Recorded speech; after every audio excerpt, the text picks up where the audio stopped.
Hey guys, how's it going? I'm sitting here in Waterloo, Ontario with Mr. Jordan Gauthier from YC Drums. How's it going, Jordan? I'm great, man. How are you? Not too bad. Just finished up hanging out at Bufferfest over the weekend, and we had a chance. We were kind of passing by. We thought we'd come check it out. So what do you do? I build drums. I custom manufacture custom drums. And then from there, I also work as a studio and live drum tech. So as you can see around us, there's an awful lot of different kits here. What's the deal with that?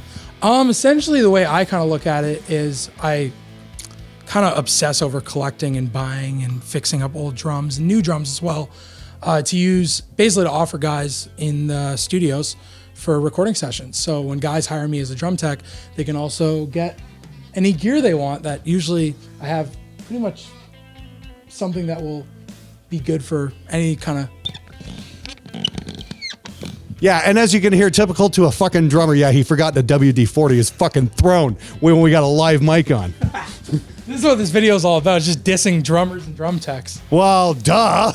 So yeah, you got a shit ton of drum kits around here. I mean, like, you got some amazing stuff. Like, what is this? Oh, that's yours. Yeah, this one is. Oh, that's gorgeous, dude. Hold up. Hold that for a second. So essentially, this is actually a 15-inch rack tom.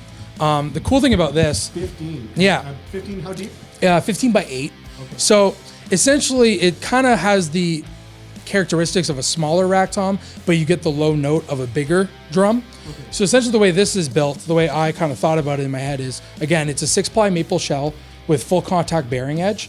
So again, you're getting the resonance because there's no reinforcement ring. It's a thinner shell, but you're getting the low note because, again, the thicker the drum, the higher the actual note of the drum will want to sit.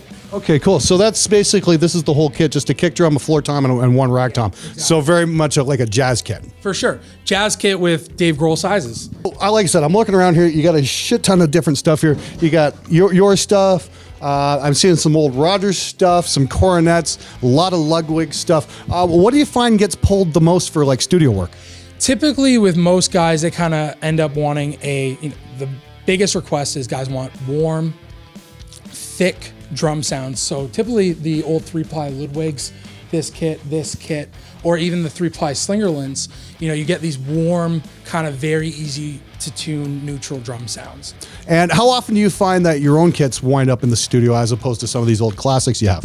Typically with my drums, it depends on what I have in stock. A lot of the stuff that I build and have in stock actually end up out on the road with guys either wanting to try a kit or with rentals and such.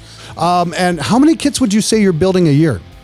Right now, typically about 40 kits a year and about anywhere from 20 to 30 snare drums. That's typically what the last 3 years has been like. Holy shit, that's amazing, dude. And so this is your full-time gig? Full-time gig on top of, again, studio drum teching and live drum teching. So it's everything kind of flows into each other and makes one big drum-tastic job. And you're how old? 22. That's fucking unreal, man. Like, seriously, man, congratulations. That's fucking fantastic, dude. Here's the thing, out of your entire fucking collection here, what's your favorite kit? Is actually right there, the Chromo Wood Ludwigs. It's a 26 by 16 kick drum, 16 by 16 floor tom, 13 by 9 rack tom, and there's also a 12 by 8. Usually I kind of lean towards the 13, 16, 26. They're kind of just vibey, cool, unique drums that were only made for a short period of time because a lot of people didn't end up liking them. What kind of wood? They're a 6-ply maple shell with an actual piece of stainless steel chrome wrapped around the outside. They're actually riveted together.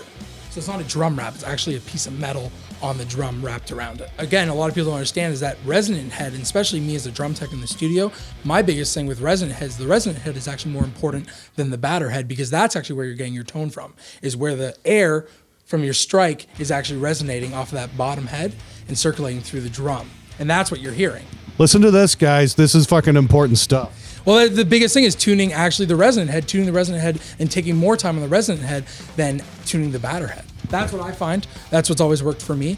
And my biggest thing with especially a drum like that or concert toms is there's no bottom head. The air's releasing so quick that there's very little to no resonance because the air's just going from that strike, going through the shell and dispersing into the air. Right, and yeah, exactly. No resonance. Yeah, there's no sustain. It's just it's all attack. Okay, so you're building custom kits and whatnot. Who are you building kits for? Because I know you're not just working with low level bands. You're working with some major touring acts and whatnot. Can you name off a few of the groups that maybe some of the audience might have heard of? Now these aren't like metal bands per se, but some of these are touring acts, right? Yeah, I mean, I've been very fortunate since the start to have some bigger guys. Bands like Arkells. Tim from Arkells has played my drums since I started this company. Strumbellas, Half Moon Run, Matt, the drummer from Matthew Good, Blake, Pup, the Dirty Nils, Glorious Sons, a lot of great guys I've been very fortunate to have guys kind of jump on and believe in what I do. Right on. Okay, so let's say a metal kid wants to approach you for a new kit. What would you be saying he should be looking at? Don't worry about the second kick drum. Rule number 1. Get rid of the drum rack. Rule number 2. No, I'm kidding. For me, the biggest thing is actually sitting down with a drummer and talking about, the style of band that you're in. Who are your favorite drummers? What are your favorite drum sounds? Your favorite drum records? It's sort of thing like that, and taking that actual idea and going, okay, let's make a kit that's designed for you that'll be versatile in the sense of, maybe your speed metal band breaks up 2 months later and you join a death metal band. Those are different sounds. Sure. So let's make something that actually can do more than one job. Okay. Let's say it is a metal guy. What do you recommend for metal then? Maple or birch? My biggest thing is actually maple, just because, again, it's more versatile.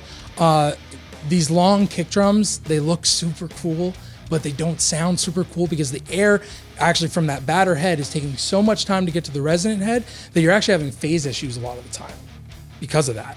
So I tell guys a lot of the time is shorten up those kick drums. Not only you'll be able to play faster, but it'll also sound a lot better. Wow. Okay. Learn something new every day. I had no idea too. So mine's like a 22 by 18. So would you recommend even going to like a 16 or something like that? Yeah. I mean, with 16, again, if you're playing venues that aren't necessarily mic. No, I'm talking studios. Studios, purely studio. Honestly, the 22 by 14, again, the thing is, the air's not having to travel as far to that resonant head. So you're getting less resonance, which half the time you're stuffing pillows upon pillows in that kick drum. You can bring up the head tightness on the batter side so you get that click, the attack that a lot of you metal guys end up wanting. So you're getting the boom and the punch, but you're also getting the attack because that air's not having to move so much. So, and for you guys who might be interested in a custom kit, how's the best way to get in touch with you? Best way to get in touch with me is just straight up through my email, ycdrumcompany@gmail.com. I'm the only guy here. I'm the only guy answering the emails, and you'll be talking to me directly, and I'd love to talk. Do you have some pictures up on your Facebook? Yep. What's your Facebook? Facebook.com/ycdrums, and everything's there. All the kits that I've built from past to present, artists playing the drums, everything's up there. So, hey, thanks a lot for hanging out, Jordan. Really appreciate it. So check them out at facebook.com/ycdrums. That's it. And you can email them if you're interested. Thanks a lot for watching. Take care, guys. I'm out of here.